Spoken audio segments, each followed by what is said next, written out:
Hey guys, welcome back to my channel and welcome back to another topic. Hi, I'm Shani Mondol from West Bengal. আচ্ছা, সামনেই তো vote গেল। আপনারা কাকে vote করেছেন বা কি ভাবছেন কোন পার্টিতে আপনার জয়েন করা দরকার? কোন পলিটিক্যাল পার্টিকে চুজ করা দরকার ভবিষ্যতে লিডার হিসেবে? এখানে আমি কিছু কারণ বলবো যার মাধ্যমে আপনারা বুঝতে পারবেন লাস্ট অবধি যে কোন পলিটিক্যাল পার্টি আপনাদের জন্য বেস্ট বা কিসে যোগদান আপনাদের করতে হবে। Number one, every party has plus minus. সমস্ত জিনিসের মতোই একটা পলিটিক্যাল পার্টি শুধুমাত্র একটা বস্তু এবং এর মধ্যে প্লাস মাইনাস কিছু পজিটিভ দিক কিছু নেগেটিভ দিক রয়েছে। সেটা আপনি যে কোনো পার্টি বলুন, সবার ক্ষেত্রেই তারা কিছু কিছু কাজ করেছে যেগুলো খুব ভালো, যেগুলো মানুষের স্বার্থে করা, এবং কিছু কিছু এমন কাজ করেছে যেগুলো মানুষের স্বার্থের থেকে নিজেদের স্বার্থটা অনেক বেশি প্রকাশ পেয়েছে।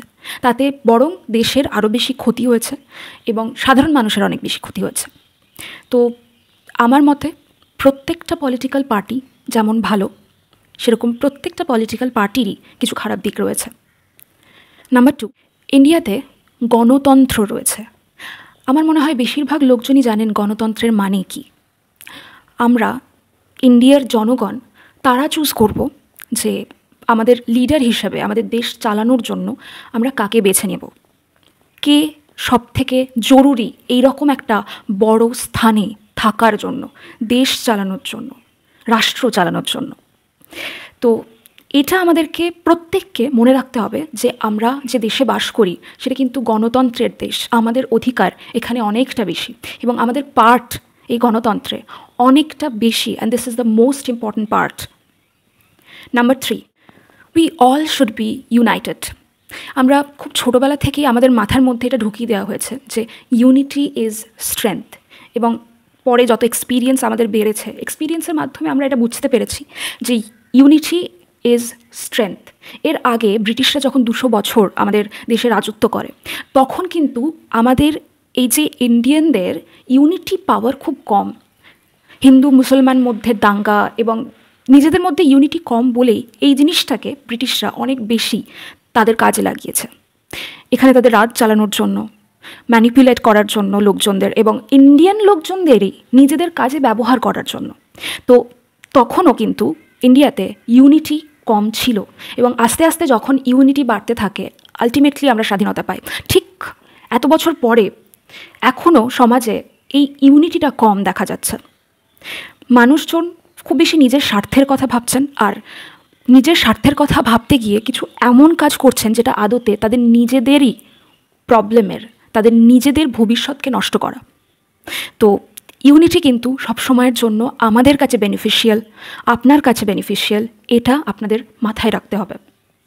নাম্বার ফোর, কোন পার্টি আপনি চুজ করবেন সেটা আপনার ব্যক্তিগত বিষয়। এখানে আমি কিছু পয়েন্টস বলছি যার মাধ্যমে আপনার সুবিধা হয়, নিজের কাছে কিছুটা ক্ল্যারিটি পান যে আপনার কোন পার্টি জয়েন করা উচিত, কোন দিকে গেলে আপনার ক্ষেত্রে বেনিফিশিয়াল এবং বাকি আমাদের সবার ক্ষেত্রে বেনিফিশিয়াল হবে। তো এটা একমাত্রই আপনার চয়েস, এটা কখনোই চাপিয়ে দেওয়ার মতো বিষয় নয় আপনাদের ওপরে, আর কখনো আপনার উচিত নয় যে কেউ আপনাকে চাপিয়ে দিচ্ছে সেটাতে আপনি চলছেন। আমার মনে হয় যে কোন পার্টিতে আপনি জয়েন করবেন বা কোন পার্টি আপনি চুজ করবেন সেটা একান্তই আপনার ব্যক্তিগত ব্যাপার এবং আপনার মতামত মতো হওয়া উচিত। Next point, breaking unity. আমাদের আগেও বললাম যে unity is the power, and আমরা এটা খুব বেশি বাজে ধারণা থেকে যে আমরা আগে নিজেদের লাভের দিকটা দেখব, আমরা আগে নিজেদের দিকটা দেখব, এই কারণেই কিন্তু আমরা একটা ট্র্যাপের মধ্যে ফেসে যাচ্ছি। দিস ইজ আ ট্র্যাপ, এটা খুব সাজানো গোছানো একটা ট্র্যাপ, এবং বারবার আমরা ভাবছি যে হয়তো আমরা নিজেদের ভালো করছি, আদতে কিন্তু এটা আপনাদের জন্য খারাপ। ইউনিটি ব্রেক করা বা শুধুমাত্র নিজেদের জন্য ভাবা, এটা কিন্তু আদতেই আমাদেরই ক্ষতি হচ্ছে। এটার মানে কিন্তু আপনার অধিকাংশ দিক অন্যজনকে কন্ট্রোল হতে দেওয়া। আপনার কাছে ইউনিটি নেই মানে আপনার পাওয়ারটা অনেকটা কম। আপনি যেটা ভাবছেন যে আপনার পাওয়ার প্রচণ্ড বেশি, কেননা আপনার কাছে আপনার হাতে এই আছে, আপনার হাতে এই নেতা মন্ত্রীর সাথে যোগাযোগ রয়েছে, তো এটা অনেক বড় ভুল একটা ধারণা। কেননা যদি ওদের সময় আসে আপনাকে পুরো ল্যাং মেরে ফেলে দেওয়ার বা আপনাকে চিট করার, তাহলে যে কেউ যখন তখন করতে পারে।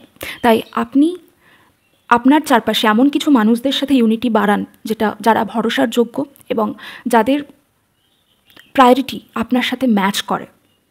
তাই এটার দিকে আপনাদের অনেক বেশি নজর দেওয়া দরকার।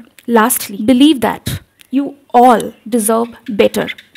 কখনো হয়ে যাবে, হ্যাঁ চলছে তো চলবে, এরকমই খুশি হবেন না। আমরা যে দেশে থাকছি তার যোগ্যতা বা তার কাছে ক্ষমতা অনেক বেশি, আর আমাদের কাছে আমাদের হাতেও ক্ষমতা অনেক বেশি। এত মানুষ, প্রায় 33 কোটির ওপরে জনসংখ্যা হতে চলেছে। তো এত মানুষ যদি একজোট হয়ে একটা জিনিসের জন্য লড়াই করে, সেটা হচ্ছে আমাদের দেশের উন্নতি।